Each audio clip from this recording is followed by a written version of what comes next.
Good evening, Internet. My name is Michael and I'm here to review some stuff for you. Tonight I just got back from seeing the new Hobbit movie, Desolation of Smaug, and so I'm going to do a review of it for you, just like I did the last Hobbit movie. Now for this review, I'm actually going to do two different reviews. First part is going to be just a general, non-spoiler review for the movie. Let's begin with that. This is a pretty good movie. It's very entertaining. It has a lot of good action scenes. It has a pretty good plot. It continues on with where the last one left off. And it's just all around a good movie. Probably the really best thing about this movie is the dragon himself, Smaug. All the scenes he's in are really, really good. And all around, this is just a really fun movie. It does have a few problems. I'll get into more of that in the second part of this review. But to begin with, it's just, you can very much tell that this is the second part of a trilogy, and that kind of hurts it. But putting that aside, this was a very entertaining movie. The special effects are gorgeous. The scenery is gorgeous. The set pieces are great. The bits, again, with the dragon are really, really awesome. There's a really good fight scene where they do the barrel riding away from the elf village. That's excellent fight scene. I definitely give this movie a 5, and I do recommend you watch it. Alright, now to get into the spoiler territory and the good things and the bad things of this movie. First off, the movie starts off very soon after the second one ended. It does have a brief flashback with Thorin talking to Gandalf about setting off for the mountain, but it's very brief, and then it goes right into the action with the dwarves still being chased by the orcs, and then they run into Bjorn, the skin changer guy. And Bjorn's really cool. The only problem is he doesn't really do much in the movie. He's there. He looks cool, but he doesn't really fight anybody. He gives them their transportation and they leave and they go to Mirkwood. When they get to Mirkwood, Gandalf goes off on his own because he needs to investigate something about the necromancer. So they're by themselves. They go through Mirkwood. As they're going through Mirkwood, they're really confused because they got off the elven path or whatever. And this part is pretty cool. How it's showing how they're like losing their minds and stuff. But eventually they get caught by the spiders.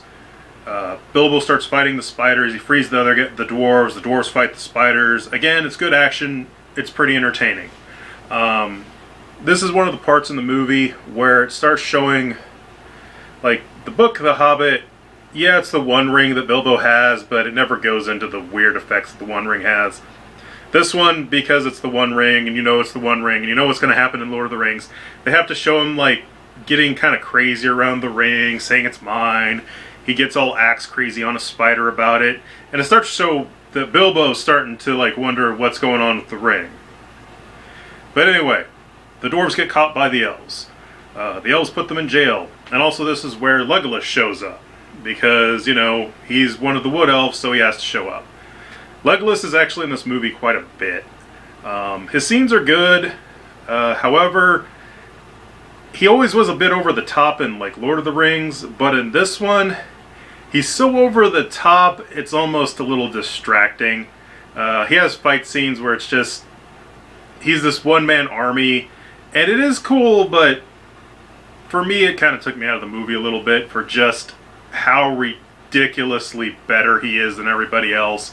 And some of the stunts he does just, I don't know, you have to, that's more of a personal taste thing. But anyway, they're caught by the elves, they're put in the dungeon, and Thorin has a discussion with the king of the elves. And the elf king is a bit crazy. And they show that fairly well in the movie. But anyway, the elf king says he'll help him if like they give him part of the treasure. But Thorin says he'll never make a deal with the elves because they wouldn't help him before. So they're all locked up. And then Bilbo breaks them out. And they jump in the barrels and they go down the river. And like I said earlier, the barrel riding scene could have been boring, but they actually really, really spiced it up. and there's a running battle with the orcs and chasing them while they're in the barrels, and the elves chasing the orcs and the dwarves, and they do a bunch of fight scenes. And the barrel riding is one of the best parts of the movie. So all that stuff going on. This is also where they start to introduce what I guess I'd like to call trilogy bloat. The Hobbit really doesn't need to be made into a trilogy, and there just isn't that much there to make it a trilogy. And this movie, like the first movie, it wasn't too bad, but this one they add a bunch of plot threads that I don't personally care about. They add not a whole lot to the story and are just kind of dumb. There's this elf maiden who sort of has the hots for one of the dwarves, and they kind of got this forbidden love thing going on, and she follows after them because he got injured with a poison arrow, and Legolas really likes her, and he's following her, and I didn't care. I really didn't care. Didn't really add a whole lot to the movie, and if they'd taken it out, the movie would have been better, because then they could have, well, I'll get to what they could have done if they hadn't had so much bloat in the movie. Okay, so they get out of the barrels, then they run into Bard, who's the guy that kills Smaug, at the end of the book. Well, Bard and the book, I don't remember, but I don't think he's really fleshed out all this much. This one, they flesh him out quite a bit, which is cool, but anyway, he smuggles them into Lake Town, and then it kind of slows down a lot, because they're in Lake Town, and there's political shenanigans going on. Again, more movie bloat that I just don't really care about. The master of the town is corrupt, and Bard wants to unite the people and elect a free leader, and blah blah blah. No one cares. Anyway, shenanigans happen in Lake Town. Eventually, they leave Lake Town and they go to the mountain. They get to the mountain. They're trying to find the door, and then in a scene that's actually pretty cool, they can't find the door, and the heart wrench of just basically they totally failed in their mission and they're starting to walk away. And then, of course, Bilbo figures out the secret and they go inside. Then they're inside the mountain and they're doing stuff inside the mountain. Bilbo goes and then he runs. They tell him to just go steal the Arkenstone, which is the big glowy jewel from the first one, because if they get the Arkenstone, they can get the rest of the seven all the other dwarf kingdoms have to come and help them defend get back Erebor, the Lonely Mountain. So Bilbo goes in and he runs into Smaug, and this comes to probably the best part of the movie is everything with Smaug. All the stuff inside the mountain with Smaug. The scenes are just great. The CG for Smaug is really, really good, as well as his voice actor's really great. All his lines are great, and it's just he does some lines that are really chilling and really awesome.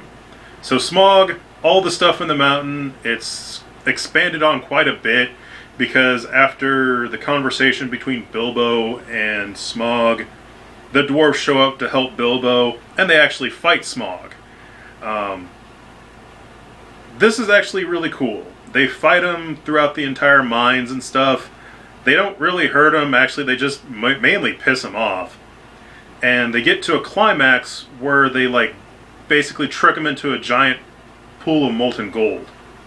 And of course that's not how Smaug dies. So Smaug escapes, and they're just kind of looking on in shame, awe of Smaug. And Smaug flies away, and he's flying towards town. And he's like, I am Smaug, and I bring fire, and I bring death. And then Bilbo says, what have we done? And then the movie ends. Yeah. For a movie called The Desolation of Smaug, Smaug doesn't do any desolating. He fights the dwarves, but he doesn't burn Lake Town, and he doesn't die. Looking back, I probably shouldn't have been surprised that the movie ended so abruptly where it did. But, come on. It should have had the movie ending where they kill Smaug and a little bit of light of hope, and then the armies show up for the Battle of Five Armies or something. But no, it just ends with Smaug flying toward Lake Town. That's the really downside of this movie for me personally, and I just did not like how it ended. It should have had it has no climax, because the dwarves fight him, he gets away, he's gonna go burn the town, but he doesn't burn the town. Oh, and the Black Arrow. The Black Arrow, they changed that up a bit, but it makes more sense in the movie, I guess, with the direction they were going. Then there's the parts, onto the plot bloat again. If this movie hadn't had the stupid love story, it hadn't had the dumb political stuff, they could have had the big ass climax with Smaug fighting the town and then dying, but they don't have that, and I'm very disappointed in this movie for that. A little bit other of the plot bloat, but not so much, is Gandalf has a bunch of scenes that are actually really cool. He goes to basically where the ringwraiths were buried, and he meets up with Radagast there. And the area for that's really creepy and eerie and cool. Then he goes to Dol Guldur by himself, and he basically figures out that there's a giant army there. And then he fights Sauron. Yep, he has a magical wizard battle with Sauron. Needless to say, he loses badly. But still, it was pretty dang entertaining, and Sauron in this movie was much more impressive than just the giant fiery eye from Lord of the Rings. Anyway, that's all I really have to say about this movie. It is an enjoyable movie, but it could have been much, much better.